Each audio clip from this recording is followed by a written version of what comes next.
Kluster Siva Gangga yang dikategorikan sebagai super spreader antara kluster COVID-19 yang paling diingati ramai.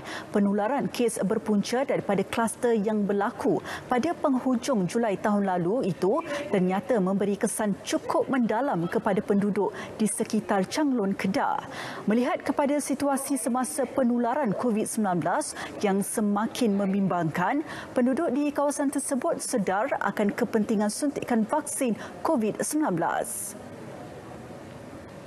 Pengalaman berhadapan kluster Siva Gangga yang menular dengan cepat menyebabkan mereka kini lebih berhati-hati. Justeru bagi mereka, usaha kerajaan melaksanakan program imunisasi COVID-19 kebangsaan PICK merupakan satu langkah tepat dan perlu bagi mengekang penularan COVID-19 khususnya melibatkan mereka yang berisiko tinggi. Rasa takut lah kan kalau tengok sekali tu. Jadi bila mai pula yang ni, jadi memang takut lah kan untuk ni. Jadi saya menyerulah pada semua cucuklah vaksin. Vaksin ni untuk merawat. Bukan kata cucuk ni nak lega ke nak apa kan. Tapi kita hanya merawat lah. Nak mengelakkan dia untuk antibody kita. So, tak perlu takut nak cucuk vaksin? Tak perlu. Jangan takut. Cucuklah vaksin. COVID-19 ni maknanya kita kena ada satu tindakan yang positif dan fikiran yang positif lah. Apa yang kerajaan lakukan sebenarnya untuk membantu kita, bukan saja membantu, kalau boleh kita nak kurangkan ni. Dan kalau kita lihat kejadian-kejadian yang lalu ni mungkin kurang kesedaran daripada orang ramai sendiri.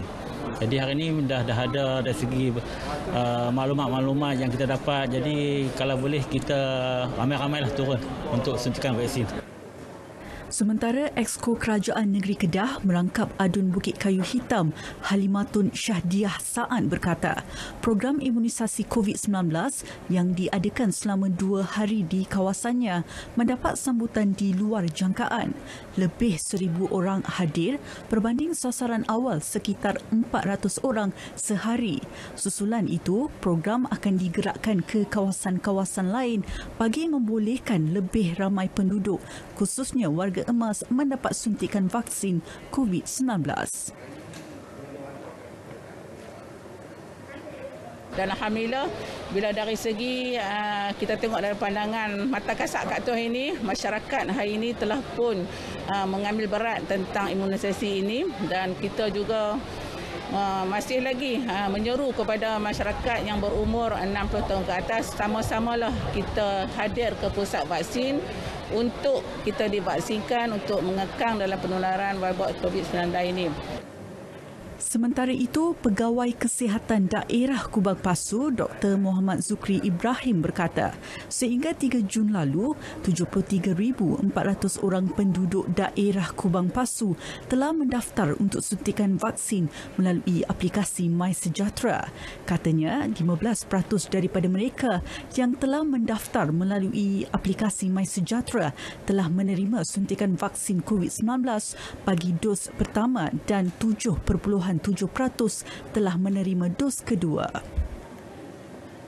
So dengan capaian yang masih lagi rendah jika dibandingkan keseluruhan populasi Kubang Pasu, iaitu sebanyak 173,200. So kita memang nak supaya semua penduduk rakyat di daerah Kubang Pasu untuk sama-sama cepat-cepatlah daftar melalui MySejahtera lah untuk suntikan vaksin pada kali ini lah.